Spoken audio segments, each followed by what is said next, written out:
Пак сме ние, приятели. А, Извинете ме за бомбона, просто леко съм стинал. Стоя си тук, имам малко почивка и реших да споделя с вас, ние като фирма, нали, за професионално почистване, някои от забавни моменти с наши клиенти, понеже това доста често, нали, зачести, исках да споделя с вас как процедираме, как работим и така нататък. Та получавам аз обаждане от един господин. Добър ден, търся Сиги 77 професионално почистване. Да, господине, намерихте ги. На телефона слушам. Споделете. Имам апартамент 100 квадрата. Искам да бъде основно почистен и след това поддържащо почистване абонамент. Колко пари ще струва? Нали, редовният въпрос. Колко пари ще струва? Искаме на момента, веднага, нали, ако може да кажете колко пари ще струва. При което всичкото стана шок. Нали, както казва Рашко, Соли Рашко, всичкото стана шок. Аз останах в шок и просто, нали, това най-простият пример, който мога да ви дам е. Позвонявам аз, както в момента гърлото ме боли. Добър ден, докторе, гърлото ме боли, имам температура, кажете ми какво да пия, какво ми има и до колко време ще мине.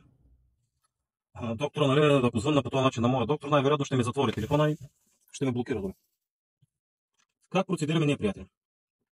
Позвънява клиент, специално за основно почистване абонамент. Уреждаме дата, час, удобен за двете страни. Посещаваме адреса и казвам кои са за нас едни от най-основните неща, нали, особено при абонамент, понеже основните неща. Колко членно е семейството, което обитава дома? Имате ли домашни любимци, понеже вече 60-70% от хората имат домашни любимци.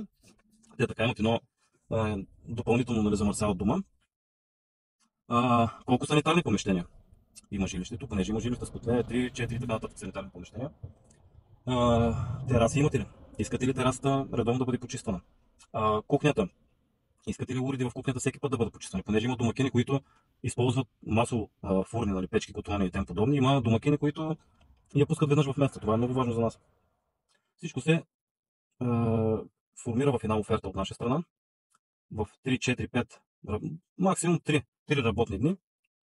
В 3 работни дни вие получавате електронен вариант на оферта. Описано всичко вътре, какво включва, как процедираме, каква е работата, какво ще извършваме, какъв период, нали, от време, колко дни в седмицата, колко пъти в месеца посещение и така нататък. Получавате вие тази оферта официално, като имате 14-дневен срок. 14-дневен срок вие да одобрите и да отговорите на нашата оферта. Отговаряте, одобрявате нашата оферта, съответно при изтичането на тези 14 дни срок, вие губите правото си да се възползвате от нашата услуга.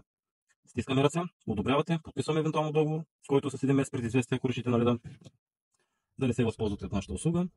Ние определяме кои служители ще посещават вашия адрес, като, нали, съответно коментираме заедно с вас, ако имате предпочитание, понеже доста хора имат предпочитание, то кой точно, нали, да бъде.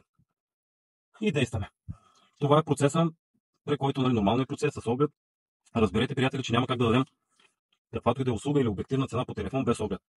Огледът е напълно безплатен. Възползвайте се от това нещо. Не говоря само за моята фирма, нали, или за нас. Просто не се притеснявайте от огледа. Знам, че Българин е малко по-консервативен, но не се притеснявайте, това нещо на Запад работи от години. Хората го практикуват, нали, дори с достъп до частни домове и така нататък. Така, приятели, реших да споделя това с вас. Благодаря за вниманието. Останете си живи и здрави и много благословени. До скоро виждане!